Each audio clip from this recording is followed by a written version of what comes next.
Assalamu alaikum. Barkanmu da warhaka, sannunmu da arzikin sake saduwa da ku a wannan sabon shiri namu na wannan tasha mai albarka, gidan editing TV. Kamar kullum dai muna nan tare da ku insha Allah, kuma muna nan muna ta bincike akan abubuwan da idan mun ɗora shi muna fatan a ƙaru da shi sannan ya burge.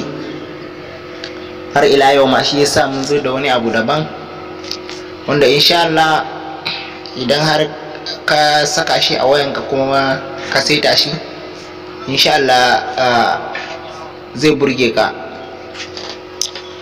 A kullum dai ba za mu gaji da faɗa muku ba, don Allah wanda suke sabbin zuwa ne a wannan tasha tamu mai albarka, Allah su daure su danna mana subscribe sannan su danna alamar ƙararrawa ta yanda da zarar mun saki sabon bidiyo zai je musu kai tsaye insha Allah. Ba zan dai cika ku da surutu ba, kai tsaye za mu je ga wannan abun da nake muku bayani akan shi, wanda zai gyara maka waya, wato wani style ne mai kyau wanda zai gyara maka waya. Da farko dai abin da za ka yi shine za ka je Play Store ne ka yi downloading na wani application mai suna Rawlike RGB. Idan ka saukar da shi ya zo kan wayanka, to ni yanzu misali gashi ne ina da shi, shine wannan.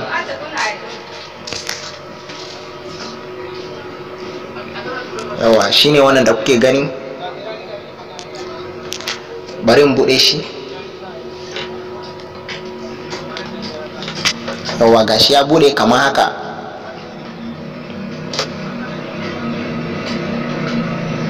Yawa ni dama a bude yake kuma na sassaita shi na guda, saboda daman sai mun guda abu sannan mun tabbatar da yinsa sannan muke bidiyo a kan shi.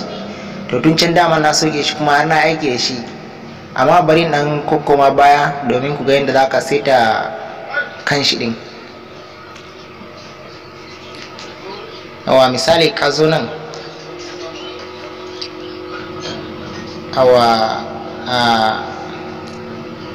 gashi na haka zai bude ma idan ka soke shi.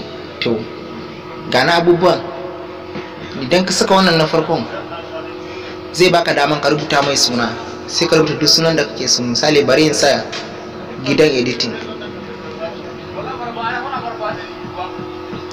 Yawa sai in danna creative. To kun ga yadda wayana ta yi, kun ga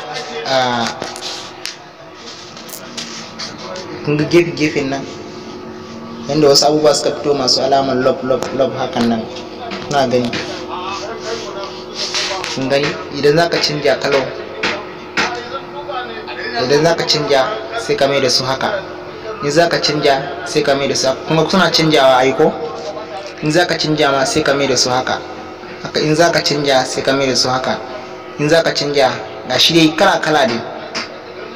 In kuma za ka zaɓi emoji ga shi nan, in ka taba shi kaga zai baka haka wasu alaman katun ka gani, canjawa suke yi duk wanda kake so.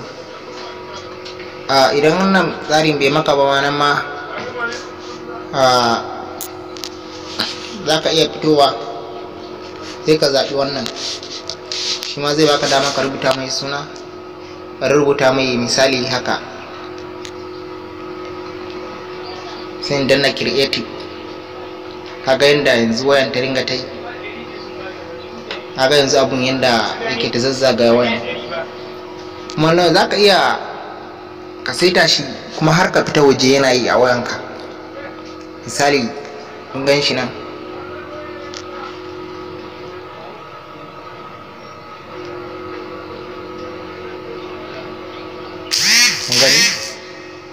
kun ga yanzu na fito waje aiko, kun ga na fito waje amma gashi nan yana ta kewaye wayan. Kun gani na fito har fiskan gashi nan yana ta zaga wayan ta gefe-gefe. Kun ga abun ai yana da kyau sosai wallahi. Wato kun gani za ka iya shiga duk inda za ka shiga baka da matsala, abun da yana saita yana kai ko ta yana, ka gani duk inda ka shiga za ka gani. Shi yasa na ce to bari in yi bidiyo akan shi domin ina ga yana da burgewa sosai, za a yi amfani da shi sosai. duk inda ka shiga dai yana nan, shi kan bai zai tafi ba. To wannan shine ƙarshen tutorial din namu. Idan ka ji daɗi ka danna mana alaman like, sannan ka yi share zuwa ga sauran yan uwa su amfana. Sannan kuma idan kai farkon zuwa ne a wannan channel din sai ka danna alaman subscribe, sannan ka zaɓi all ta da zarar mun sake sabon abu zai zo maka. Wannan shine ƙarshen bidiyo namu na yau kenan. Wannan muke cewa kun gode.